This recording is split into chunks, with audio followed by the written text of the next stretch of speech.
Bonsoir, monsieur. Pour la deuxième fois, Télé 7 reçoit le prophète David Jean Alain Moutamba, qui est de retour à Kinshasa, pour ne pas dire de passage. Le prophète a publié un ouvrage, je pense que vous avez déjà suivi. Peut-être vous avez lu ce qu'il a déjà publié. Le titre, c'est Le mystère de la prière, comprendre les secrets d'une prière efficace.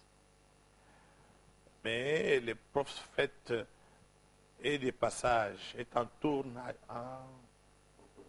tournée à Kinshasa, pour ne pas dire en RDC, parce qu'il va commencer par Kinshasa et va aller jusqu'à Lubumbashi. Et la tournée s'intitule les Shalom Tour. Première étape, août 2012. Thème, je te donnerai les clés du royaume. Prophète, pourquoi le thème, je te donnerai les clés du royaume? Deuxièmement, les Shalom Tour. Qu'est-ce qui peut expliquer les choix de thèmes et ce titre aussi? Avant toute chose, je vous salue et je salue toutes les personnes qui nous suivent en ce moment. Et pour répondre à votre question, le Shalom Tour part d'une vision que le Seigneur m'a donnée dans le livre de 2 Chroniques 17, 9 à 10, où il est question à la 3e année du règne du roi Josaphat. Il a choisi des chefs parmi son peuple, parmi ses élites, et il leur a ordonné de faire le tour de Juda et d'enseigner la parole de Dieu, d'enseigner la Torah de l'Éternel. Et pendant que eux le faisaient, pendant qu'ils faisaient le tour de Juda, en enseignant cela, il y a eu une conséquence. La conséquence, c'est que la terreur de l'Éternel a saisi tous les royaumes entourant Juda. Et ce qui a fait que tous ces royaumes-là n'ont plus l'envie, ou du moins l'envie leur avait passé à cause de cette terreur de Dieu, de faire la guerre à Juda. Donc, nous avons besoin de paix au Congo. Nous avons besoin de paix. Chaque personne qui vit dans ce pays a besoin de paix. Et pour tout opérateur économique, la paix est un élément primordial pour pouvoir faire des affaires, etc. Même s'il est vrai, des gens profitent de la guerre pour faire certaines affaires. Mais la paix est importante pour permettre à tous d'aller dans un certain sens. C'est ça, en fait, j'allais dire, la clé de voûte de cette tournée. C'est apporter le message, apporter un enseignement qui va justement, selon ce que le Seigneur m'a donné, agir sur l'environnement, tant spirituel que naturel, pour avoir pour conséquence la paix à nos frontières, la paix dans ce pays, quoi, pour chaque individu. Mais est-ce que là, prophète, il n'y a pas de contradiction? Vous parlez de la paix à travers peut-être la Bible ou bien le christianisme ou bien la religion, mais entre-temps, ceux qui nous font la guerre n'ont pas besoin ni du message du Christ, et ils nous tuent. Est-ce que nous pouvons nous laisser tuer au lieu de s'armer, on ne peut pas faire la guerre? Oui, mais c'est là la grande question. Moi, je ne fais pas de religion. Je ne me définis pas. C'est vrai que le terme religieux parle de relier, etc. Mais moi, je ne me considère pas comme un religieux. Mon message n'est pas un message religieux. Parce que le message du Christ lui-même, de Yeshua, ce n'était pas le message de la religion. La preuve, ceux qui l'ont vendu, d'après les textes que nous lisons à Pilate, c'était les religieux de son temps. Il venait avec un autre message. L'enseignement du Christ, c'était l'enseignement du royaume. Il enseignait le royaume. Et si vous voyez le thème que je donne là, c'est les clés du royaume. Ça, c'est carrément autre chose. C'est un bond en avant, on va de l'autre côté du voile, c'est autre chose. Et cet enseignement-là transporte en lui-même de la puissance. Il y a de la puissance dedans. Ce n'est pas un enseignement pour endormir les gens. Souvent, les personnes parlent de la religion, l'opium du peuple. Exact. Je serai d'accord avec eux, parce que la religion, simplement en tant que telle, n'est pas là pour réveiller l'homme. Mais au contraire, ça pose des restrictions, ça vit plutôt sur comment dire, un ordonnancement donné, vous ne devez pas faire ci, vous ne devez pas faire ça, vous avez une logique, oui, nous sommes sur terre pour souffrir, vite fait nous allons partir ailleurs, nous allons vivre ailleurs, nous allons partir au ciel, etc. Et on se détourne de nos responsabilités terrestres. Mais ça, ce n'est pas le message du royaume.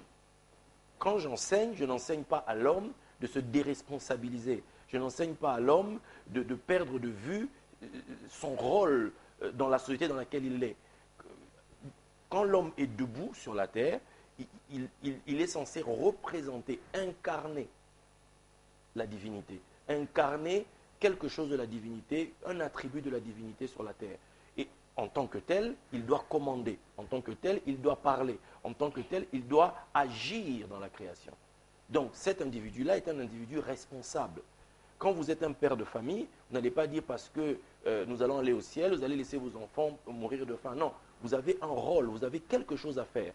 Il y a des choses, la Bible dit quelque part qu'on met la nourriture à table pour le paresseux, mais le paresseux voudrait encore qu'on le lui mette dans la bouche, alors qu'il peut simplement aussi faire ça et l'emmener à sa propre bouche. Je dis ça pour dire que l'homme a un rôle à jouer. Oui, mais par rapport à la guerre, c'est bien, vous parlez de paix, vous faites le tour. Mais entre-temps, les envahisseurs nous tuent. Oui. Que faire donc? Oui. Nous partons avec la Bible. Oui, oui. La paix, l'amour. Oui. Mais en face de nous, Oui. c'est quelqu'un qui vient tirer. Oui. Le rôle de la Torah de l'Éternel, de l'enseignement de l'Éternel, c'est d'atteindre le cœur de l'homme. L'enseignement du Christ, de Yeshua, concerne toujours le cœur de l'homme, puisqu'il dit que les mauvaises pensées viennent du cœur, etc. Il veut atteindre le cœur de l'homme. Maintenant, Jésus, devant Pilate, il lui a dit, mon royaume n'est pas de ce monde. Mais en disant cela, ce n'était pas comme s'il bottait en touche. Non, ça c'est un mystère du judaïsme. Il disait simplement que Pilate, lui, était dans un royaume, l'aspect temporel du chef, du roi, comme on pouvait avoir un roi comme David, qui avait ses armées, etc., qui a un rôle. Aujourd'hui, on parlerait du gouvernement. Le gouvernement a son rôle. Le gouvernement a un travail à faire. Le gouvernement, on a un chef des armées. C'est son rôle. Moi, le mien, je suis censé instruire les hommes pour les emmener à comprendre, à croître dans leur connaissance de leur Créateur. Les emmener à se découvrir, les emmener à grandir. C'est deux choses complètement différentes. C'est pour ça que Jésus disait que mon royaume n'est pas de ce monde. Il voulait simplement dire que lui traitait avec la couronne de la Torah et non pas avec la couronne de la royauté qui était dans la maison de David. Parce que la tradition juive nous dit qu'il y a trois couronnes.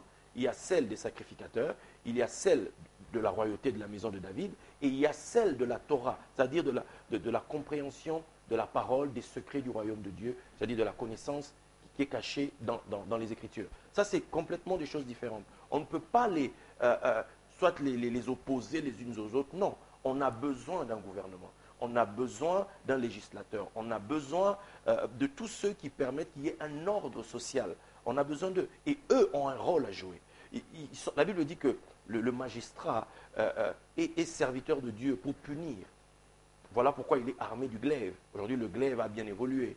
C'est des armes, c'est des fusils d'assaut, etc. C'est pas mal de choses comme ça. Ils sont là pour garantir un ordre social. Ça, c'est leur job. On ne peut pas les mettre ensemble. Moi, en faisant mon travail, je ne viens pas empiéter sur leur terrain. Moi, mon rôle, c'est le cœur de l'homme. Et je peux vous dire que là, il y a bien des guerres aussi. Ok. Mais prophète, on se rend compte que actuellement, dans notre pays, il y a beaucoup d'églises de réveil. Oui. Ou bien, on appelle ça, il y a encore d'autres termes. Il y a beaucoup d'églises, Oui. en dehors de l'église catholique. On se rend compte que ces églises, pour la plupart, donnent les messages sur la théologie de prospérité. Oui. Et en lisant l'histoire du Brésil, Oui. on se rend compte que l'église catholique qui avait développé la théologie de libération Oui.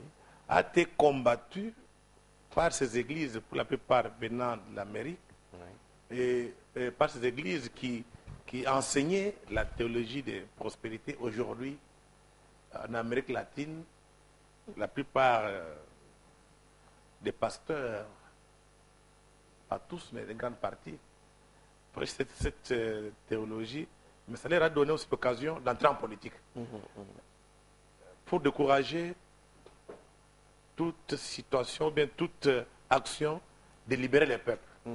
Est-ce qu'on ne peut pas dire que vous, avec vos églises de réveil, au lieu de donner à notre peuple la théologie de libération, vous faites la théologie de prospérité pour endormir davantage notre peuple et casser leur liberté?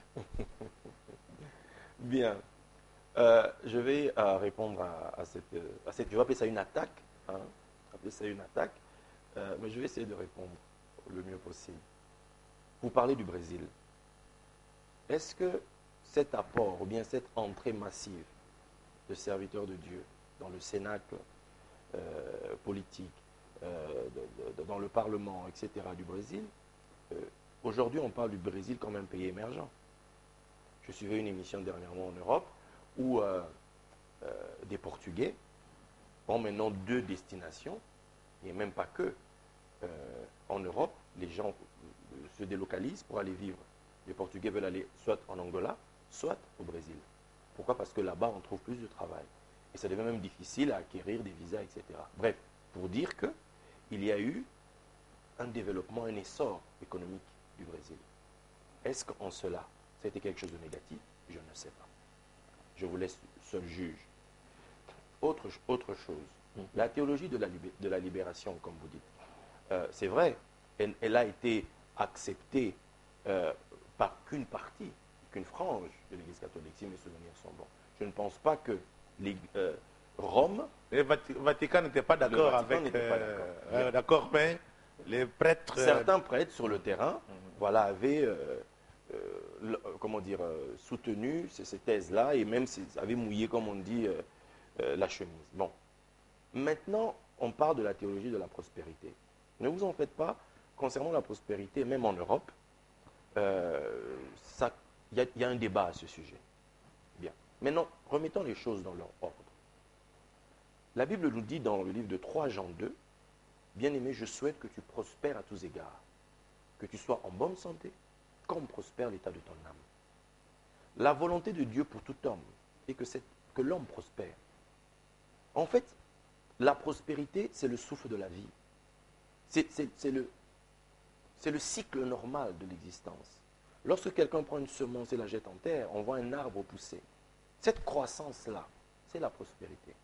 Que cet arbre nous donne des fruits et que cet arbre se repositionne de cette même terre d'où il a tiré sa sève, sa vie, il devient utile à la société autour de lui en produisant des fruits. C'est ça la prospérité. Il faut qu'on remette les choses dans leur ordre. Mais ça pose un problème parce que la manière dont on prêche cet évangile de prospérité, oui, c'est pour dire que vous restez à la maison, vous priez, vous faites des jeûnes, demain vous avez du travail, vous avez des visas pour en Europe. Si vous n'avez pas de mari, vous allez vous marier. Oui, que ce soit du côté de l'homme bien de la femme. Oui.